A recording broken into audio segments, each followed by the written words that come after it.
Hello and welcome to the latest from Hearts Standard. My name is Joel Sked and I'm delighted to be joined on this occasion by Scott McIntosh. How's it going, Scott? Yeah, very well. Thanks, Joel.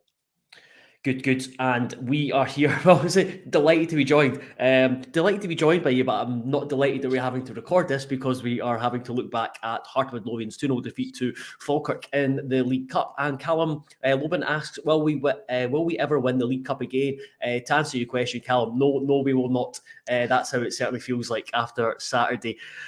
We will chat about the game itself, what went right, kind of, to start with, and then what went very, very wrong. We'll kind of look at the bigger picture of the defeat, the performance after the defeat at Dundee the previous week, and we'll also look ahead to the Viktoria Plzen game on Thursday night in the Europa League playoff round in Czechia or Czech Republic, however you prefer to be called. I've been told it's Czechia, and then I seen the Viktoria Plzen statement today of just about tickets, and they refer to it as the Czech Republic. So who knows? Who knows what the politics behind that is?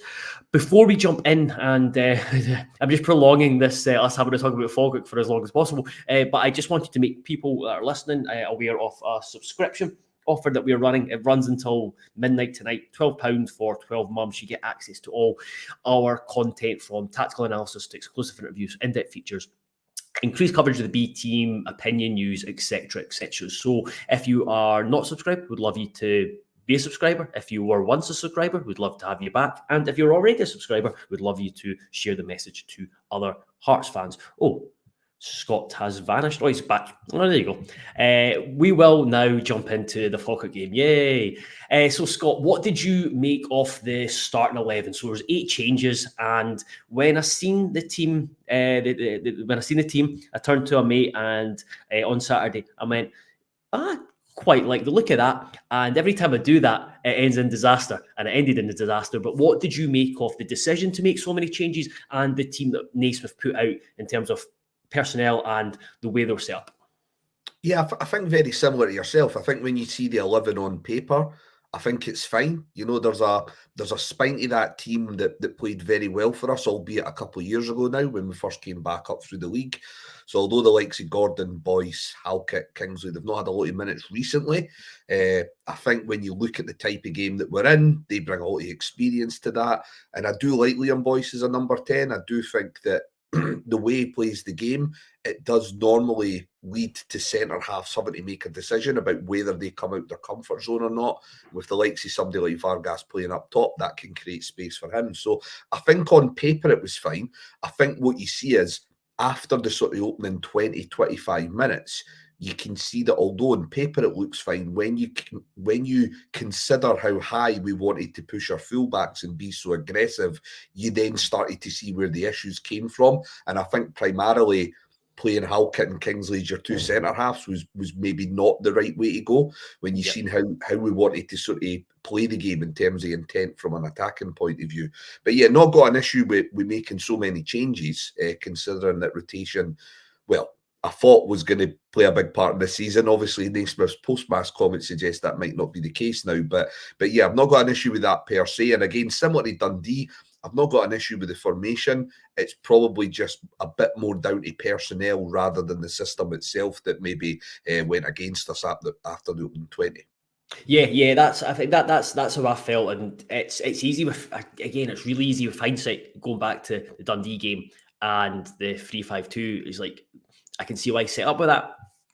And then I thought it probably took too long to address it. I thought he shouldn't have waited to half time. And then against Falkirk at the weekend, again, I just looked like that's a team, that's a good team. That's got quality in there to beat Falkirk and progress. Of course it does. And as Graham says, we should have been about 4 up in the first 20 minutes on Saturday, which is true. We had a lot of chances, but even though we had a lot of chances, there were still a couple of moments within those opening stages where I thought we didn't have control.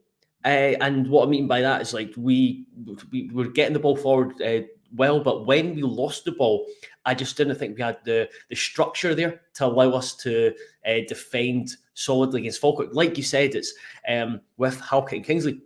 let's face it, they're the two of the slower members of the squad. That's not a criticism. That's just the type of players they are. And you see how high that James Penrice was pushed up. Gerald Taylor was quite central, but very high, which I found strange just because with Taylor, you'd probably want him running with the ball, running into the game. But then when those two players are so high and you lose it, all it took was one ball into the vicinity of Ross McIver, and he just seemed to really disrupt the centre-back pairing, and there was just a lot of space for the two centre backs to cover and behind down the sides, not really their game within a back four. So even though we started well, and yes, we should have been ahead, the chances we missed were really poor finishing.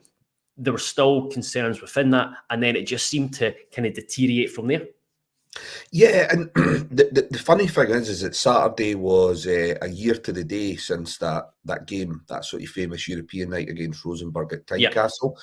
And I think if you actually go back and watch that game, you can see a similar sort of trend within how we attacked and defended in that match. And it was very much played like a cup tie, where a lot of it was back and forth. I mean, that game against Rosenborg that night, there's huge gaps in our midfield. Yep. I remember saying that to people when they talked about the performance aid in Denham that night. I was like, I don't know what game you're watching, but like that could easily have finished 4 each or sort of 5-4 to Rosenborg. And I think Saturday was the same. I think what you're seeing is already evidence of what I was alluding to at the start of the season when I made my predictions about finishing third but not having the same points total. I do think Stephen Naismith wants to try and get back to a brand of football that he wanted to implement on the team when he was initially given the job.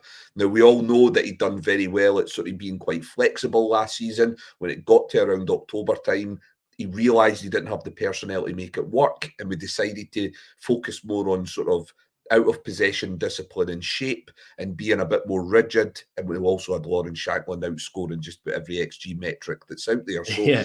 I think there was always going to be a chance that he was going to attempt to go for that again. We've heard these post-match comments after the Fleetwood game where he's maybe attempted it in a friendly fixture, and I think you can see he's tried to do it again on Saturday.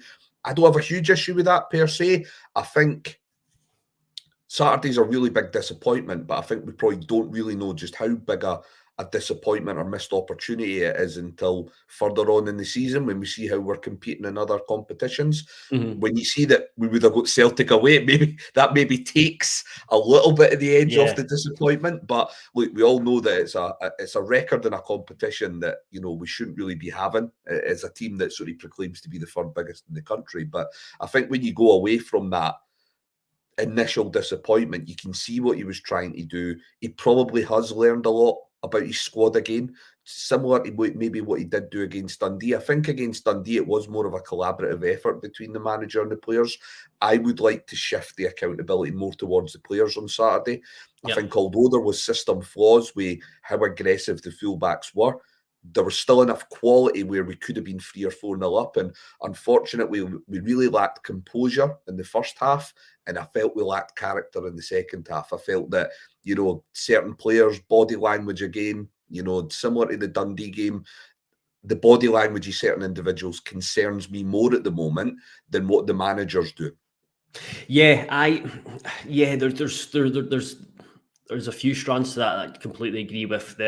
You look at it, you look at individually, it's the couple of players who have been guilty in the past of not having that composure, where you've got Liam Boyce. There's a couple of opportunities, or certainly one where he probably could have scored, but there was a couple other opportunities where just shoot. And I remember him not shoot it, and then I just immediately turning and looking at the way end, and then it was just like a collective 2,000 fans just going, why don't you shoot? And then like Vargas and Oda passing up good opportunities, seen it in the past. And like Oda, I thought started really well.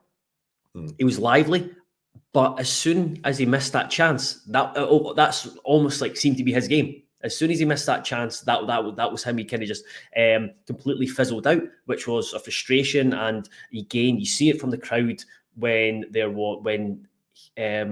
Oda I can't remember the kind of the sequence of subs, but there was a lot of fans there were kind of making the point to Naismith's like, why is Oda still on the pitch? Because he's just completely faded out. But yeah, the kind of the larger issue you talked about was that reaction. The reaction to reaction is the second half. Just the second half performance overall was poor, but to going behind. At no point did you think, oh, Hearts are going to get back in this game. I certainly didn't feel that. And it was kind of similar to Dundee, where played better in the second half, but there was never like a sustained period of pressure where you had them, and like Falkirk Dundee last week, and Falkirk had their backs against the wall, which was, I think, was a real frustration with the quality we had on the pitch. And when you talk about the body language, afterwards, we spoke to Craig Gordon and Stephen Kingsley. Very, very, very despondent, kind of visibly the way they're speaking. But what was interesting with Craig Gordon's comments that 2 or 3 times he brought up the fight, sticking together. We're a squad, and you're having to kind of you have to stick together. That's more important than any tactics or game plan. Is as a squad sticking together, fighting together. So just interesting that he kind of said that on the back of some of the things that you raised and other fans raised about body language. Yeah, and I think, I think that can happen quite organically at any club. I don't think it's just down to per se how a pre-season's worked out or how a manager's working on things. I think when there is a little bit of a phasing out sort of period going on. So I know we have signed certain individuals to sort of extended contracts over the last year or so. The likes of Boyce and Kingsley and Halkett, Gordon and that have all signed contract extensions.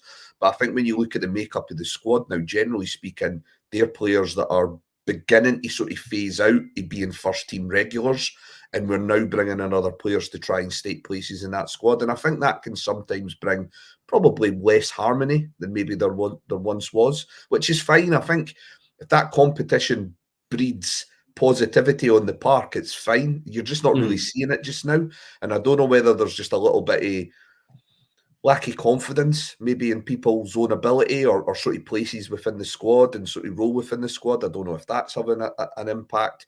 You talk about Oda. Oda is very much one of those players, first 10, 15, if it goes well for him, you might see more out of him in the game. But like you say, after that miss, you don't see much out of him.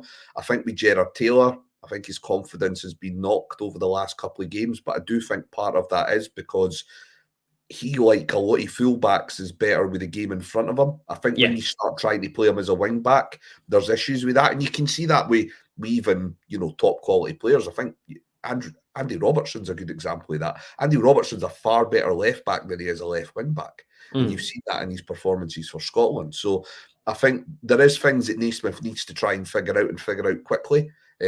But again, I don't think we're at this stage where we need to be overly concerned, because I do think we were at stages like this last season as well. And I think one of the things that Stephen Naismith has already proven to be is adept to making changes. I don't think he's somebody who's overly headstrong, where he'll stick to one rigid formation or shape or team selection.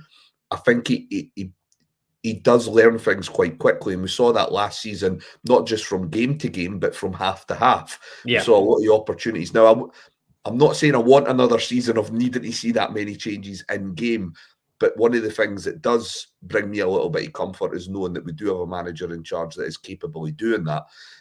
And I just think that, again, we are going to have bloody noses like we've suffered over the last couple of weeks. I think to change to the style of football that you want to see, and I want to see that. I don't want to see Hearts be as passive and rigid in one pace as we were last season, although it did bring us a sustained run of results over a sort of 3-4 month period. I don't think you can make that work over a full season. I think Barry Robson proved that at Aberdeen. Barry Robson came in at Aberdeen and it worked in the short term, but as soon as you want to try and be a bit more expansive, you've got to understand that might bring some short-term pain. And I think the fans need to acknowledge that to an extent.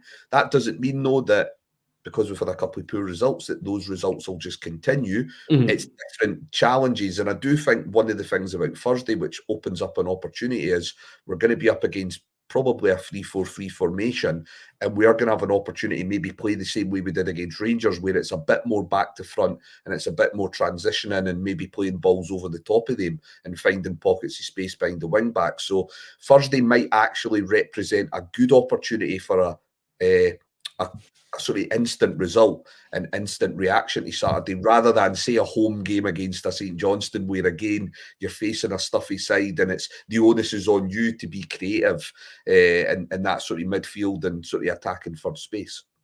Yeah, absolutely. I think that's a great opportunity, and we'll come to kind of looking at Pilsen in a second. Just on a couple of things you said about the changes, and yeah, I think that's a big thing, is that he's Naismith for his time, like you said, has been adept to making changes and making things work.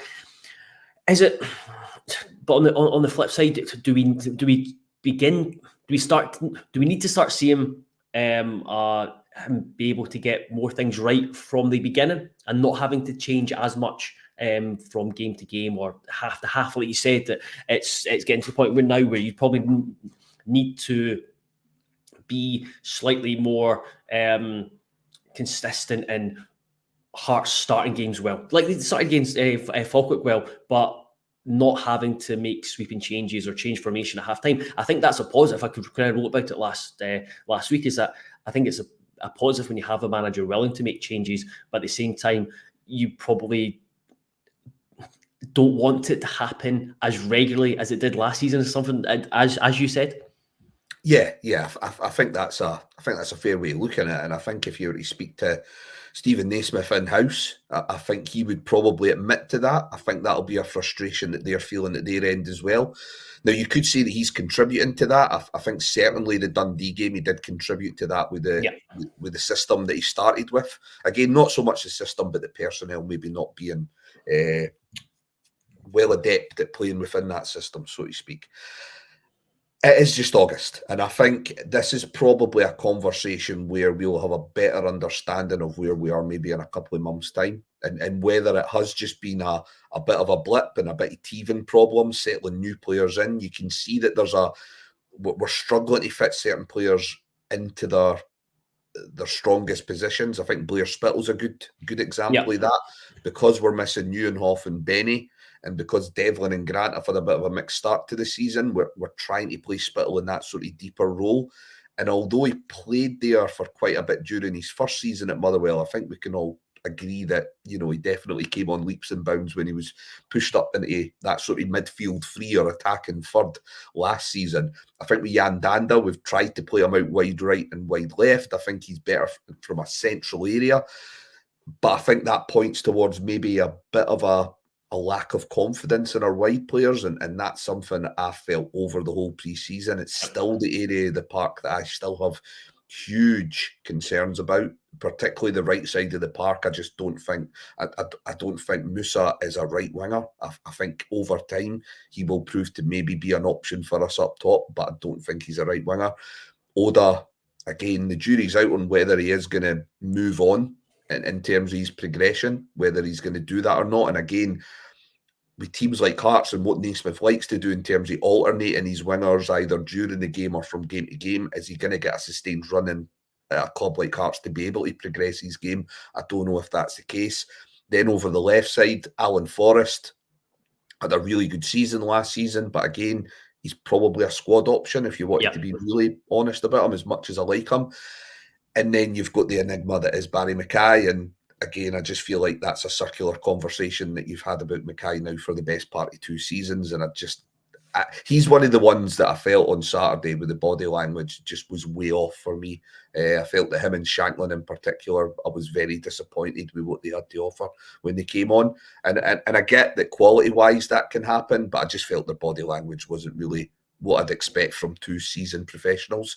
It's the sort of thing you would expect to see from maybe people just starting to come in, maybe don't know their role within the team, but that's your captain and it's one of your most experienced players, and they were probably the 2 biggest disappointments for me coming for the weekend. Yeah, in terms of wide players, I think it is, and I think it's an area where we've not upgraded. And you talked about it, we've talked about it during the pre-season, where you still felt that because I think you talked about Spittle was playing out right or Bad Danza playing out right just because we don't have any other or what you thought was better options in wide positions. And looking at the comments, that's a lot of people have been noting that. It's like something I noticed a lot. We have wide players that don't beat a man, they go back. They rather than take anyone on. Alexander Taylor's piss poor out wide, and Jim Ogg was saying 2 week in defence. So wide players don't try and beat their man, which is a frustration with me, especially with Oda. Is I feel he comes back on himself too often, and that's where there was an issue on Saturday where I felt so he was basically told to hang wide, and then Taylor was pushed up and playing a more central position.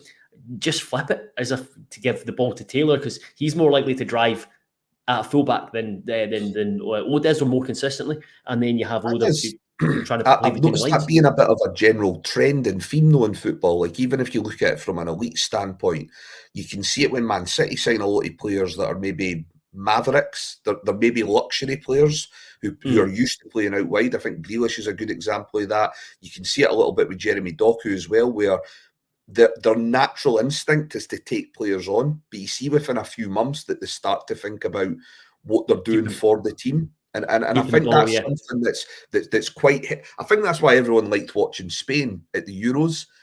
There were 2 young players in Williams and Yamal that just wanted to beat a man and just play the ball in the box as quickly as they can. But you'll probably find within 2 or 3 years that they'll be coached to be very robotic within the team shape. And I think that's not just a Hearts problem. I think that's something you're seeing within the game. It is a trend now for players to be.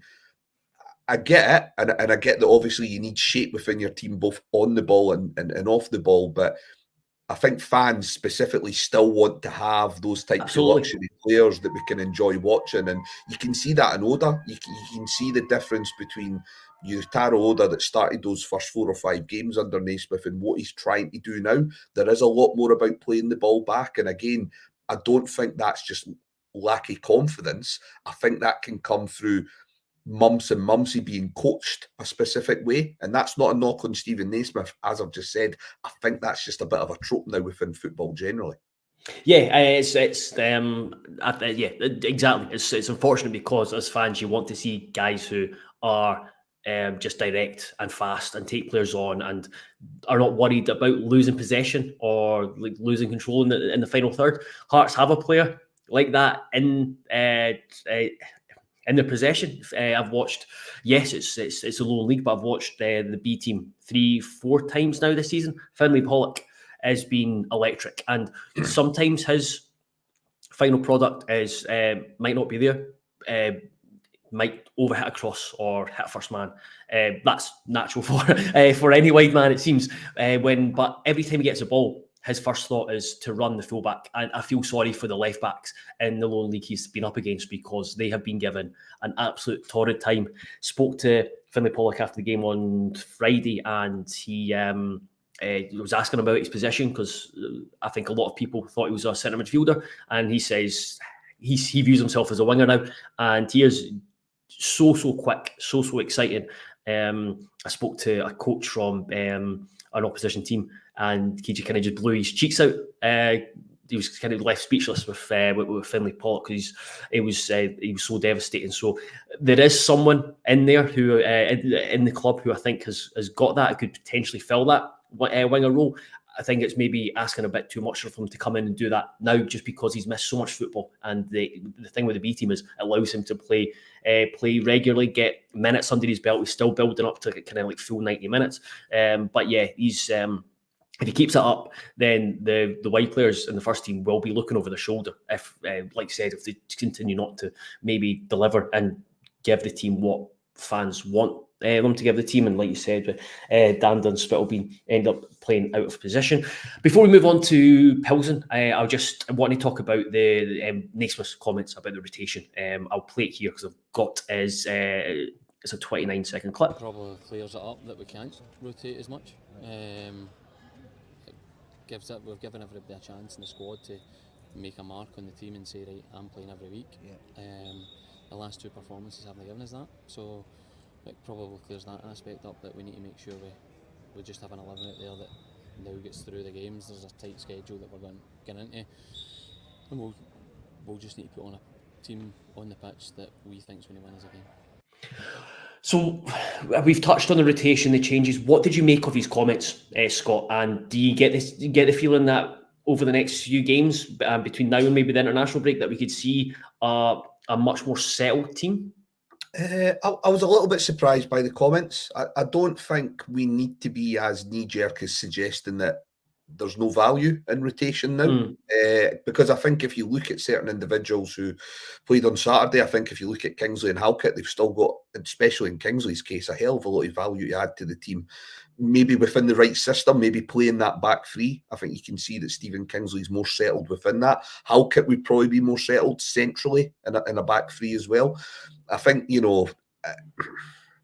again, if you look at his post-match comments last week and then what he said 3 or 4 days later, it did take a huge sort of turn. Yep. So it can sometimes be harsh to sort of look back on what the managers have said in the immediate aftermath, especially a disappointing result like that and a cup exit. But I think you'll look at that a little bit differently again in a couple of days' time. I still think you will see a fair bit of rotation. Again, it's just about, I don't think the rotation of systems has been the issue. I just don't think we've had the pieces to make those systems work in the last 2 games. I think if you look at Saturday and you look at how aggressive he wanted, because there was points where I could see him in the first half where he had a little chat with Halkett, I think, when the game sort of stopped midway through the first half, and I think he wanted them to be very much touch tight on McIver. I think Oyegoke and Rolls maybe would have been more suited to that system. But again, I understand why they wouldn't be maybe relied upon, given their starts to the season. So again, I think there's still room for rotation. It's just about making the pieces work. And I think once we get Benny and Neuenhoff back in and Salazar comes into the squad, we might be able to go back to that. But I think on Thursday, I think going back to something that's more suitable and comfortable for the squad, similar to what we maybe played last season, is going to be the way to go, at least for the next couple of matches. Yeah, absolutely. And I think you make a really good point about managers kind of reacting after, as soon as the game finishes. And we've seen it last week where Naismith got a lot of stick for not taking responsibility or some responsibility for the Dundee game. A few days later, when he asked him to reflect back, and now he's had time to actually think about it, look back at the game. It's like us. Yeah. What I was saying to people on Saturday night is vastly different to what I'm saying. Exactly. It always changes. Yeah, it always changes them. I do think I think it's like, I've got no issue with the with changes, and I think you've seen it with Viktoria Plzen. They made 6 changes at the weekend, and were able to win. Again, it's probably helped that they play. I think they play the same formation every time, so everyone's well versed. Yeah, it's always a back three. It's just whether it's a 3-5-2 or a 3-4-3, 2-1 or a 3-4-3. But it's always the back three with the wing backs up high. That never really changes week to week. It's more just there's a slight variation in maybe what they're doing, sort of either being narrow or wide with their front three. That tends to be the only difference that I've noticed.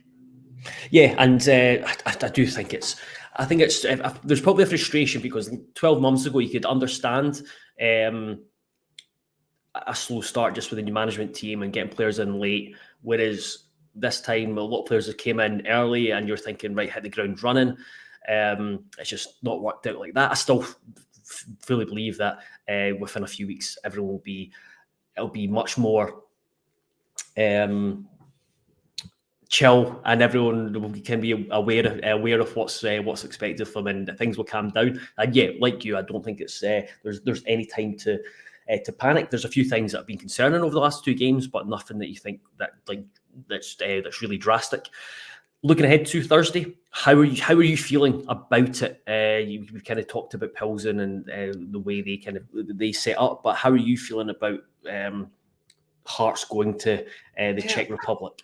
It's funny, I wouldn't say the last 2 performances or results have really changed my thinking behind this particular fixture, because I do think it's a fixture that we are actually quite comfortable with. I think we'll know what to do to A, neutralise their threat, and B, what we can offer in attack as well. And I think it'll be something similar to what you saw against Rangers, where it's all about not about having a lot of possession, but having good possession, as Naismith sort of termed it in the sort of aftermath of that draw. So I am fairly confident. I think there's an opportunity there to get through this tie. And I do think we've got players in that final third that can hurt Plzen. I think Vargas in particular certainly does have the skill set to sort of cause them bother, sort of playing on the shoulder of their centre halves. I would play Shankland deep again. I would just do what I've done against Rangers, but he really has to get his head in the game. Like I would say the last couple of weeks it has been concerning watching his body language, and how much of that's just down to him being frustrated with what's going on during the game, or if there's other things at play away from match day, I don't know. I don't know the inner workings of the club well enough to know what's going on or what's going on in his head away from match day, but that is something that needs to change. We do need him to be a bit more switched on, but I'm confident that with the right, again, going back to the three at the back, maybe playing, it would be more of a sort of maybe a 5-3-2 rather than a 3-5-2. I do think that the likes of Penrice and Taylor are better sort of progressing the game from a deeper area of the park. They don't look particularly comfortable at receiving the ball in high positions. I think they're better running onto the ball rather than receiving the ball to their feet. So yeah, I think we need to see a bit more of a deeper five. And then, like I say, maybe Vargas and Shanklin up top. But I do think there's an opportunity to get a result here. And again, it's just a different challenge to what we've faced. And it's one that maybe our current setup is more comfortable in dealing with. Yeah, it's very the way I agree. I think you're going back to a more solid, rigid formation.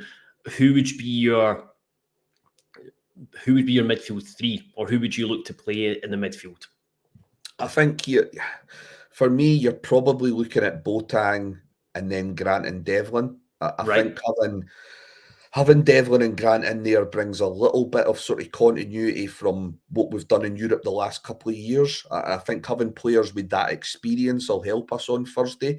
I think Grant brings a bit of calmness on the ball. So again, you want to make the most out of possession when you've got it, and I think George Grant can bring that to you. And again, Devlin and Boateng can play that sort of 6/8 position and make sure that they're offering that little bit of solidity in front of your back three as well. So that would be my midfield three for that.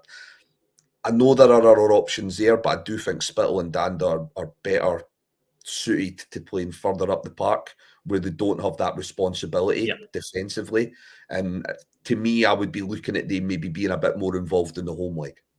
Yeah, and it just kind of the Danda Spittle, so a conversation for another day. That's been a frustration that they've not been able to play in their best position. But I do think a 3-5-2 gets one of those two into their best position, with Shankland also playing. But that's a conversation for another day. What do you think? Because I've looked at this and thought, I've kind of watched them against the Ukrainian side, but a dodgy stream on my iPad. So I've only kind of seen them bits and bobs. They didn't look brilliant against the Ukrainian side in either game. They had moments where they looked good, improved after they were poor first half, improved after the second half. So I've viewed it as a very winnable tie, which I think it is, and which I stick to. I would have it in the maybe kind of similar to Zurich, maybe just the Pilsen probably are a wee bit better than Zurich, because that Zurich side went on to struggle in the Swiss league. And then I looked at Viktoria Plzen's record in Europe at home, and it is very, very, very good. I think since 2017, they've been beat 5 times, and 4 of those times were against Real Madrid, Bayern Munich, Inter Milan, and Barcelona. So not many teams go to the Deucen Arena and win. So I do think that what Craig Gordon said after the game on Saturday, that if Hearts are, as long as they're in the tie to bring it back to Tynecastle, I think that's what you're hoping for. Yeah, I would agree, and I think, for me, a positive result would be a draw on Thursday. I think that would be a great result to take back to Tynecastle, and then again, similar to Rosenborg, you just make it a cup tie experience, a one-off game. It might be a bit more back and forth, but I think we've got enough there to hurt them on Thursday as well. We've just got to make sure that we're resolute defensively, and that we go back to what we've done so well last season, which was being good at set plays defensively and good out of possession in terms of our shape. And I think that's something that we've been missing. I think specifically in midfield, I think we've really struggled with that. Again, a lot of that's been down to the personnel we've tried to use. The likes of Grant and Spittle, it's not really in sort of wheelhouse to think instinctively about what to do off the ball. Yeah. And I think you've seen that at points where teams have transitioned quite quickly against us in the last 2 matches. But I think on Thursday, we've got the opportunity to actually focus more on just counter-attacking them. And again, just play a bit of percentage football and knock balls behind their wing-backs. And you've got that pest in Vargas that can, maybe push us on further up the park. So yeah, that's why I'm still quite positive. Nothing's really changed. I think if we'd won on Saturday and against Dundee, my feelings about Thursday really wouldn't have changed that much, because it's just such a different environment and a different fixture. What would kind of last question? Who would you play in goals? I would go with Xander Clark in goals. Right. And again, if you think about having good possession and making the most of how much you've got the ball, I still think, although Xander Clark had that moment against Dundee, I still think he's better with the ball at his feet than Craig Gordon. It's something I would have said before Saturday. Saturday doesn't really change that for me. And I do think Saturday's actually a lot to do with what Stephen Kingsley does rather than Craig Gordon. But that's maybe a conversation for another day. But yeah, for me, I'd be going back to Xander Clark. Cool. Yeah, let's not get into that second goal, because it's. I'll have that argument with Mark the next time I speak with Mark Donaldson. Good. Yeah, it's, that second goal is. I think it's going to be give you nightmares for weeks. Just the George Grant speaking to Malachi Boateng, and Malachi Boateng kind of jogging over to the right back while we're trying to play it from the back. Anyway, let's look forward. Let's look forward to Europe. It's Hearts in Europe, a massive game. It's a massive opportunity, because we know we have that safety net of the Conference League. That there's just it's one that you just want to go and enjoy, and if you can get a result that's similar to Bordeaux, Braga, Basel, then you're absolutely laughing. So we'll see on Thursday night. We'll bring you all the coverage from the game. Before the game, I'll be in Pilsen for the game, so looking forward to that. That is I think it's a 6 p.m. kickoff UK time, 7 p.m. kickoff in the Czech Republic. I think there's 627 Hearts fans, or the allocation. I think that's the allocation. So yeah, it'll be an interesting match, and hopefully Hearts, come a week on Thursday, are still in the tie when it comes back to Tynecastle Park. Just a reminder of the subscription offer we have running until midnight. It is £12 for 12 months. And other than that, Scott, thank you very much for taking the time to speak to me and rehash that game from Saturday. And thank you very much, everyone, for listening, contributing, engaging, etc., etc. And we'll be back later on the week to dissect the game on Thursday. So goodbye and have a nice week.